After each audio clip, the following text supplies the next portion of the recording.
প্রিয় বন্ধু ময়না, রাগ করে থেকো না। চলো মার্কেটে, কিনে দিব ভালোবাসার গহনা। তবু তুমি রাগ করে থেকো না, একটু কথা বলো না।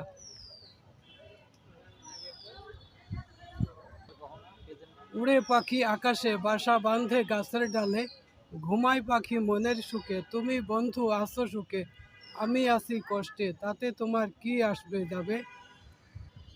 ফুটে ফুল বাগানে, তোমার কথা আমার মনে পড়ে। আসো তুমি আমার ঘরে, ঘরটি আমার ফাঁকা। তোমার জন্য রেখেছি আমার বুকে জায়গা।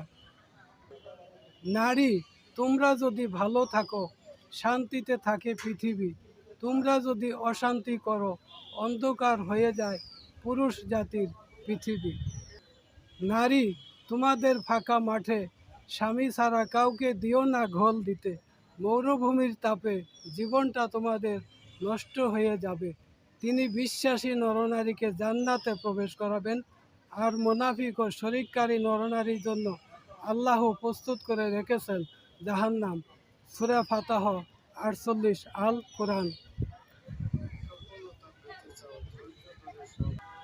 প্রিয় বন্ধু রাজা, আমার কথায় রাগ করে থেকো না।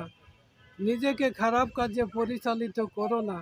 বিপদে পড়লে কাউকে খুঁজে পাবে না। একটাই তো জীবন, সময় থাকতে নিজেকে হারিয়ে ফেলো না। পথ খুঁজে পাবে না। যদি পারো হালাল কর্ম করো, আলোর পথে দুনিয়াতেও আখেরাতে শান্তি পাবে।